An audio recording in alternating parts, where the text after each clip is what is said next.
Praise the Lord. Welcome to online Sunday school. అందరూ బాగున్నారా పిల్లలు? ఓకే, ఈ వీక్ మన ఆన్లైన్ సండే స్కూల్ని స్టార్ట్ చేసుకోవచ్చు. అందరూ కూడా మీ ప్లేస్లో మోకాళ్ళు వేయండి, చేతులు జోడించండి, కళ్ళు మూసుకోండి. యేసయ్యా మమ్మల్ని సండే స్కూల్కి తీసుకొచ్చినందుకు వందనాలు యేసయ్యా. కథ ద్వారా మా అందరితో మాట్లాడండి. యేసు నామంలో అడుగుచున్నాం తండ్రి, ఆమేన్. ఓకే పిల్లలు, అందరం కూడా పాటలు పాడుకోవచ్చు. మీ ప్లేస్లో నుంచోండి. ఫస్ట్ స్తుతి ఆరాధన. స్తుతి ఆరాధన పైకి వెళ్తుంది, ఆశీర్వాదము కిందకి వస్తుంది. స్తుతి ఆరాధన పైకి వెళ్తుంది, ఆశీర్వాదము కిందకి వస్తుంది. మన ప్రభువు గొప్ప శక్తివంతుడు, చూడు మనలను ప్రేమించెను. మన ప్రభువు గొప్ప శక్తివంతుడు, చూడు మనలను ప్రేమించెను. హల్లెలూయా హల్లెలూయా హల్లెలూయా హల్లెలూయా హల్లెలూయా హల్లెలూయా హల్లెలూయా హల్లెలూయా. ఓకే పిల్లలు, ఈ వీక్ మనం కథ చెప్పుకోవచ్చు. అందరూ కూడా మీ ప్లేసెస్లో కూర్చుని చేతులు కట్టుకుని నోటి మీద వేలేసి మీ మొబైల్స్ వైపు చూడండి. ఓకేనా? ఓకే. అయితే ఒక ఊరు ఉంది. ఆ ఊరి పేరు ఏంటంటే లుస్త్రా. అయితే ఆ లుస్త్రా అనే పట్టణంలో ఏమైందంటే ఒకరోజు ఇద్దరు సువార్త చెప్పడానికి వెళ్ళారు. సువార్త అంటే ఏంటి? మనందరికీ తెలుసు ఏంటంటే మంచి వార్త. మంచి వార్తని సువార్త అంటారు. ఈ లోకంలో అన్నిటికన్నా మంచి వార్త ఎవరి గురించి చెప్పగలం మనము? యేసయ్య గురించి కదా. అదే యేసయ్య గురించి చెప్పే విషయాన్ని సువార్త అంటారు. అయితే ఈ సువార్త చెప్పడానికని చెప్పేసి ఇద్దరు మనుషులు వెళ్ళారన్నమాట లుస్త్రా అనే పట్టణానికి. వాళ్ళిద్దరి పేర్లు ఏంటంటే పౌలు, బర్నబా. ఏం పేర్లు? పౌలు, బర్నబా. అయితే వీళ్ళిద్దరూ వెళ్ళినప్పుడు వాళ్ళిద్దరూ కూడా నుంచుని సువార్త చెప్తున్నారన్నమాట.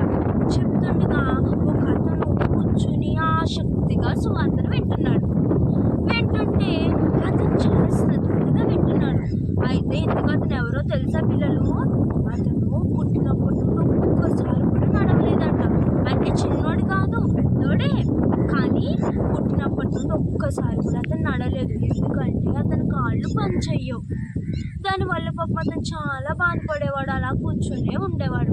అయితే ఒక రోజు ఏమైందంటే ఆ రోజు అతను చాలా శ్రద్ధగా దేవుని వాక్యాన్ని వింటున్నాడు. వాక్యాన్ని వింటూ అతను ఏమనుకుంటాడంటే దేవుడు నా జీవితంలో కూడా కార్యం చేస్తాడు, నన్ను కూడా దేవుడు బాగు చేస్తాడు అని ఆశతో చూస్తున్నాడు అన్నమాట. చూస్తుంటే అది చూసిన యేసయ్య ఏం చేశాడంటే పౌలు గారితో చెప్పాడు. ఏమనంటే పౌలు గారితో చెప్పాడు, అతను అలా ఆశపడుతున్నాడని పౌలు గారితో చెప్పాడు. దాన్ని బట్టి పౌలు గారు ఏమన్నారంటే, బాబు లేచి నిలబడు అనగానే అతను పుట్టినప్పటి నుండి ఒక్కసారి కూడా నడలేదు కదా. అలాంటి ఆయన లెగ్స్ చక్కగా నుంచుని అటు ఇటు తిరిగేస్తున్నాడు, తెగ గంతులు వేసేస్తున్నాడు. అది చూసి మొత్తం అక్కడ ఉన్న చుట్టుపక్కల వారందరూ కూడా ఆశ్చర్యపోతారు. అయ్య బాబోయ్, ఇక్కడ జరిగింది తను మామూలు ఆయన కాదు, నిజంగా చాలా గొప్ప ఆయన అని చెప్పేసి వాళ్ళు ఏం చేశారంటే ఆ ఊరోళ్ళందరూ వచ్చేసి ఈ పౌలుకి బర్నబాకి పేర్లు మార్చేసి ఏం చేశారు తెలుసా? పౌలుకేమో హెర్మే అని పేరు పెట్టేశారు, బర్నబాకేమో ద్యుపతి అని పేరు పెట్టేశారు. దేవతల పేర్లు. అయ్య బాబోయ్, దేవుడే మన మధ్యలోకి వచ్చేసాడు, ఇంకా మనం ఏం చేయలేమని చెప్పేసి ఇంక వీళ్ళందరూ 4 ఊరు చివరికి వెళ్ళిపోయారు. ఎందుకు అనుకుంటున్నారు?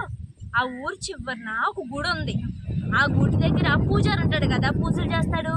ఆ పూజారిని పట్టుకొచ్చారు. పూజారి గారు రండి మన ఊరికి దేవుళ్ళు వచ్చారు అనగానే ఆ పూజారి ఏం చేశాడు?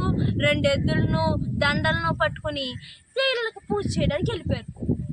వచ్చేసి అందరూ కూడా మొత్తం గోలు చేసేస్తున్నారు. అది చూసి ఈ పౌలు బర్నబా కూడా చాలా కంగారు పడిపోయి, అయ్య బాబాయ్ ఆగండి అంటే ఎవరు వింటారు చెప్పండి? ఇప్పుడంటే మనకు మైకులు ఉన్నాయి, కానీ అప్పట్లో మైకులు ఉన్నాయా? లేవు కదా. ఎంత అరిసినా సరే ఎవ్వరు పట్టించుకోవట్లేదు. ఇంకా కోపం వచ్చి చాలా కష్టపడి వాళ్ళని పౌలు బర్నబా ఇద్దరు కూడా వాళ్ళు పౌలుని బర్నబాని పూజ చేయకుండా వాళ్ళిద్దరు కూడా ఆపారన్నమాట. అయితే ఈ కథ మనం ఎందుకు చెప్పుకున్నామంటే ఈరోజు అక్కడ ఆ కుంటువతన్ని స్వస్థపరిచింది ఎవరు, ఆ కుంటతన్ని బాగు చేసింది ఎవరు? ఏసయ్య కదా. మరి ఏసయ్య దేవుడు బాగు చేశాడు అనుకుంటా వీళ్ళు మనుషులనే దేవుడు అన్నారు చూడండి. వాళ్ళని దేవుడు అనడం చాలా తప్పు. అప్పుడు వాళ్ళందరినీ కూడా ఆపేశారు కదా పౌలు బర్నబా. ఆపేసి వాళ్ళకి ఏం చెప్పారంటే, బాబు మేమేమి దేవుళ్ళం కాదు, మేము కూడా మీలాంటి మనుషులమే. అయితే ఈ కుంటతను ఉన్నాడు కదా, అతన్ని బాగు చేసింది ఎవరు తెలుసా? మేం కాదు. ఈ భూమిని, ఆకాశాన్ని, సముద్రాన్ని, వాటిలో ఉండే ప్రతి దాన్ని చేసిన దేవుడు బాగు చేశాడు అని చెప్పాడు. అప్పుడు వాళ్ళందరూ అవునా అని చెప్పేసి ఆగారన్నమాట. అయితే ఈరోజు ఈ కథలోంచి మనం నేర్చుకోవాల్సిన నీతి ఏంటంటే, మనలో కూడా చాలామంది చూడండి, ఎవరన్నా మనకి హెల్ప్ చేశారనుకోండి వాళ్ళని అంటే దేవుడురా బాబు అంటారు. కొంతమంది అయితే ఎవరన్నా ట్రీట్మెంట్ కోసం డాక్టర్ దగ్గరికి వెళ్ళారనుకోండి, డాక్టర్ అతన్ని చక్కగా అతనికి ట్రీట్మెంట్ చేశారనుకో, దేవుడిలా కాపాడారండి, మీరు దేవుడండి అంటారు. అలా అనొచ్చా? అనకూడదు కదా. దేవుడు అనేవాడిని మనం ఎలా చూడాలి? మనుషులందరిని ఎవరిని పడితే వాళ్ళని దేవుడు అనేయచ్చా? అనకూడదు. దేవుడు అని ఎవరిని అనాలి అసలు అంటే, దేవుడు అనేవాడికి 3 లక్షణాలు ఉండాలి. మెయిన్గా మనం బాగా గుర్తుపెట్టుకోవాలంటే, మనం చిన్నపిల్లలం కదా, మనం బాగా గుర్తుపెట్టుకోవాలంటే మనకు 3 ఉండాలి. ఏంటంటే, దేవుడు అనేవాడు ఏ పాపము లేనివాడై ఉండాలి. ఫస్ట్ ఏంటన్నా, దేవుడు అనేవాడు ఏ పాపము లేనివాడు ఉండాలి. నెక్స్ట్ థింగ్ ఏంటంటే, దేవుడు లేనివాడు ఏం చేయాలంటే ఈ భూమిని, ఆకాశాన్ని, సముద్రాన్ని, వాటిలో ప్రతి దాన్ని చేసి ఉండాలి. నెక్స్ట్ ఏంటంటే, ఆ దేవుడు ఆయన చేసిన మనుషుల్ని నరకానికి వెళ్ళిపోతుంటారు కదా. మరి మనం పాపం చేస్తాం కదా మనుషులందరిలో ఏముంది? పాపం అనేది ఉంది కదా. ఆ పాపం వల్ల మనుషులందరూ నరకానికి వెళ్ళిపోతుంటే ఆ నరకం నుండి మనుషుల్ని కాపాడేవాడై ఉండాలి. ఈ 3 ఉన్నవాడే దేవుడు. ఆ 3 ఉన్న లక్షణాలు ఎవరిలో అయితే ఉన్నాయో ఆయన్నే మనము దేవుడిగా ఆరాధించాలి. ఈ 3 లక్షణాలు ఎవరిలో ఉన్నాయి? యేసయ్యలో ఉన్నాయి కదా. ఇంకెవరిలోనే ఉన్నాయా? లేవు. కాబట్టి యేసయ్యని తప్ప మనం ఇంకెవ్వరిని కూడా దేవుడని అనకూడదు. మనుషులు ఎవ్వరిని దేవుడని అనకూడదు. అలా అనకుండా మనకి ఆ టైంకి జ్ఞానం కలిగించాలని యేసయ్యని అడుగుదామా? మరి మోకాలేయండి. అందరూ కూడా మోకాలేసి కళ్ళు మూసుకుని యేసయ్యని అడుగుతాం. యేసయ్యా, ఈరోజు కథ ద్వారా మా అందరితో మాట్లాడినందుకు వందనాలు యేసయ్యా.